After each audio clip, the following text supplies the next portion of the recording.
Coucou tout le monde, j'espère que vous allez bien. Donc aujourd'hui, Maman Cuisine a décidé de réaliser pour vous une recette que tout le monde adore. Qu'on soit petit, qu'on soit grand ou même âgé, tout le monde aime la purée. Et oui, et pas n'importe quelle purée, la purée avec Fafa, l'écrasé plus exactement de pommes de terre. Vous allez voir, il n'y a rien de plus simple. Et en plus de ça, vous allez pouvoir dire adieu à vos purées en sachet, vos purées déshydratées. Vous ne croyez pas? Eh bien allez, c'est parti pour la recette.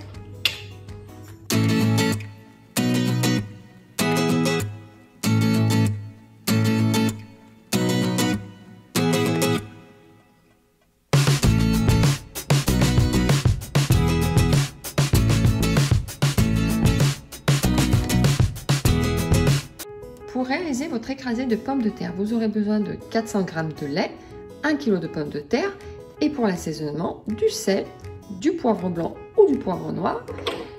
Ensuite, si vous aimez, bien sûr, vous pourrez ajouter de l'ail et de l'échalote, mais ça c'est vraiment facultatif et si vous aimez. Ensuite, à la fin, vous rajouterez donc du beurre, moi je mets à peu près 30 g, ou vous pourrez rajouter de la crème fraîche à 15%, ou même 18% ou 30% si vous aimez. Moi, je mets à peu près 4 cuillères à soupe. Et pour les intolérants au lactose, il existe la crème de soja. Donc, pareil, vous pouvez mettre 4 cuillères à soupe de crème de soja. Et bien, allez, maintenant, c'est parti pour la réalisation de l'écrasé de pommes de terre. Mes pommes de terre ont été épluchées. Je les ai rincées et essuyées. Donc, maintenant, on va passer à la préparation. Donc, vous pouvez appuyer directement sur votre petite étoile qui n'est autre que vos favoris et vous retrouvez la recette de la purée ou écrasée de pommes de terre. Mais moi, je vais vous faire voir qu'elle se trouve juste là, dans le V comme Veggie Vegan. Donc, vous avez toutes les recettes, mais par contre, il est hyper sensible au niveau tactile. Donc, je cherche. Voilà. Le voici, il va pas tarder à sortir. Voici, donc je clique dessus. Purée de pommes de terre ou écrasé de patates, c'est la même chose. Vous verrez à la fin, j'appelle ça l'écrasé de patates puisqu'il reste des petits morceaux, mais c'est juste fabuleux. Allez, c'est parti. Donc, 6 personnes et dans 25 minutes, vous allez pouvoir déguster votre purée. Allez, on commence la recette. Voyez, donc ils vous disent d'éplucher et de couper environ 5 cm les morceaux de pommes de terre. Allez, je vous fais voir ce que ça donne avant de continuer la recette. Donc, je vous ai découpé à l'avance, vous voyez, les morceaux de pommes de terre. Voilà, qui disait. Important, je passe donc là, vous voyez, il y a marqué moins 865 grammes. Pas de panique, je tare. Et là, ça met à 0. Donc, vous voyez, il y a marqué ajouter les 1000 g de patates et le lait demi-crémé. Alors, vous pouvez mettre du lait demi-crémé, du lait entier. Et pour ceux qui sont intolérants au lactose, vous pouvez très bien mettre du lait sans lactose ou du lait de chèvre. C'est pareil. Allez, c'est parti. Je mets mes patates directement dedans. Hop. Donc, voilà. Je vais tarer. Et là, je vais ajouter mes 400 g de lait. Je vais juste vous faire voir le grammage. Vous voyez progressivement. Alors en balance, elle est vraiment parfaite parce que elle pèse vraiment au gramme près. On va ajouter 400 g. Cette fois-ci, je vous fais tout en direct. Hein. Vous avez vu la pesée? C'est pour vous faire voir. Attention. Suspense. Je vous fais la musique. Mais je voudrais pas en jeter. Allez. Il faut savoir que moi je vais toujours jusqu'à 420 g parce que là, pardon, j'arrive plus à parler. Pourquoi? Parce que sinon ça devient vraiment en béton. Ça va vous rappeler vos souvenirs quand vous étiez enfant. La purée qui tient toute seule avec la fourchette plantée dedans. 430 g, impeccable. Et maintenant, il me dit, vous voyez, je vais vous grossir tout simplement. Passe à l'étape. Donc, on a mis la lame papillon dès le début. Vous voyez, elle est fixée directement dedans. il me dit d'ajouter les patates, le lait. Et bien maintenant, c'est parti. On va fermer. Clac. Il me dit avec le bouchon. Tac. Attention, ça va péter les oreilles. Une chose importante que j'ai oublié de vous dire, eh bien vous pouvez mettre tout de suite votre sel et votre poivre.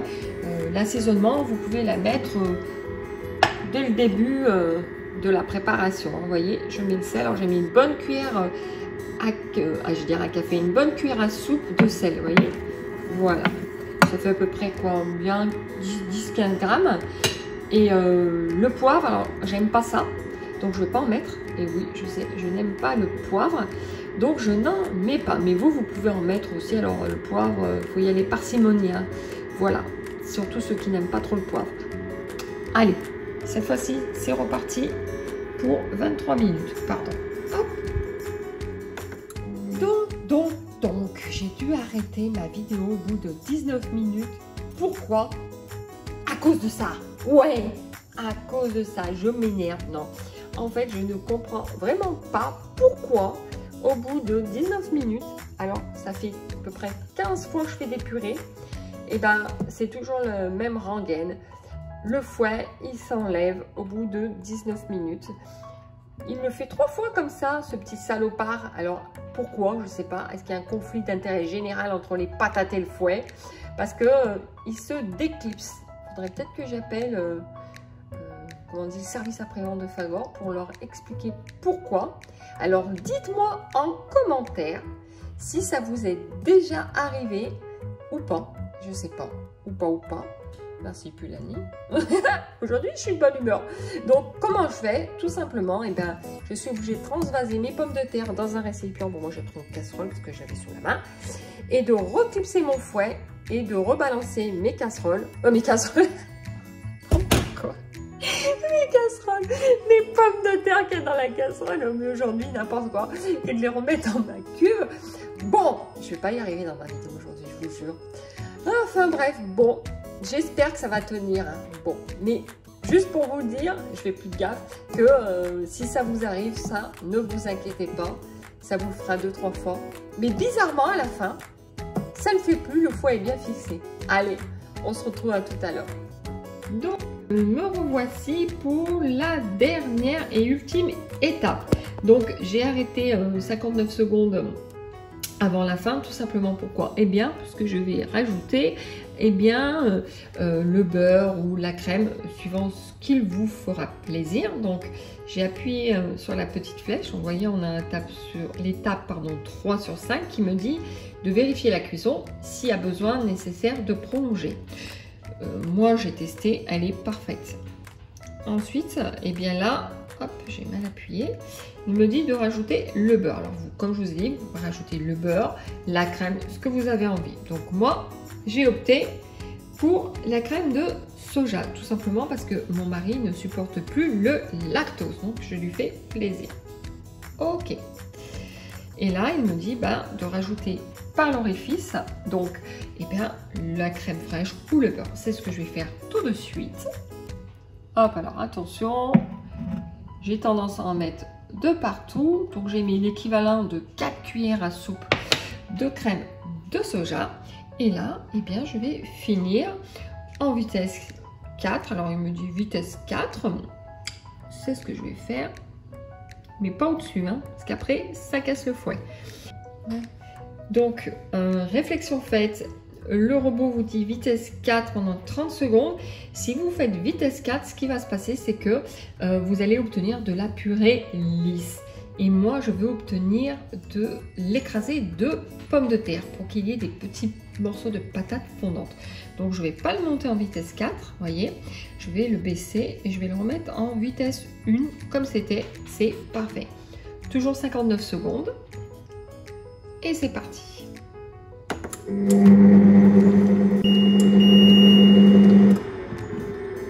Donc, voyons voir ce que cela donne. Ouh, ça boue, on va pas se brûler. Vous voyez, là, il reste un petit peu, comme on peut voir, des petits morceaux. Je juste là. Donc de crème qui n'a pas été mélangée, de crème de soja, c'est pas grave, hein. Un coup de spatule, un coup de cuillère en bois et ça fera l'affaire, ça sera bien mélangé. Donc alors elle bout, j'appelle ça la purée cratère, on va pas se brûler. Vous voyez, elle est vraiment belle. Donc je vais la débarrasser, la mettre dans un plat, dans une petite assiette également et on va passer à la dégustation. À tout de suite. Je reviens quelques instants sur le fond de ma cuve pour vous faire voir. Donc j'ai débarrassé ma purée et je voulais vous montrer l'intérieur de la cuve. Alors comme vous pouvez voir, avec le lait, ben, ça a bien cuit. Donc pas d'inquiétude, c'est pas cramé, c'est juste le fond de la cuve qui a brûlé avec le lait et les pommes de terre. Donc ça n'a vraiment aucun impact sur le goût de la purée. N'ayez aucune inquiétude. Ensuite, vous laissez tremper dans de l'eau bien chaude votre cuve avec du savon et au bout d'1 heure, 2 heures même, vous allez voir, tout va partir. Si vraiment ça reste un petit peu brûlé au fond, vous prenez votre paille de fer, sans problème, ça résiste à la paille de fer et ça partira tout seul. Et attention à la lame, elle est hyper tranchante. Allez, maintenant on va passer à la dégustation de la purée. Miam miam. Ça y est, on passe à la dégustation de la purée. Regardez-moi comme elle est belle. Et en plus, il y a un beau morceau de patate. Vous voyez quand je vous disais l'écrasé de pommes de terre? Eh bien, je vais le goûter tout de suite.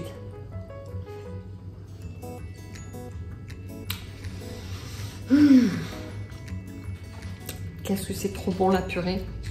Bon, j'avoue qu'elle est légèrement un peu salée. J'ai peut-être... Oh, je suis amoureuse, faut croire. Ah, mon petit mari, je dois trop t'aimer. Vas-y, j'ai un peu trop salé. Mais bon, après, c'est pas très grave. Sinon, le morceau de patate, il est fondant. Une tuerie. Comme je vous disais dans ma vidéo que c'était une tuerie, je ne vous montrais pas. Donc, franchement, regardez-moi ça. Elle est vraiment... Ah non, elle est parfaite. Ah, vraiment, je vais regoûter. Il y a plein de petits morceaux de pommes de terre. Non, elle est vraiment trop bonne. J'avais mis 10 grammes, je crois, 10 ou 15 grammes de sel. Bon, pour le nombre de patates qu'il y avait, c'est parfait. Mais il me semble que j'ai dû en rajouter un petit peu plus. À ne pas faire ça. Mais bon, sinon, elle est vraiment très bonne. Alors, j'espère que ça aura aidé beaucoup de personnes pour ma purée.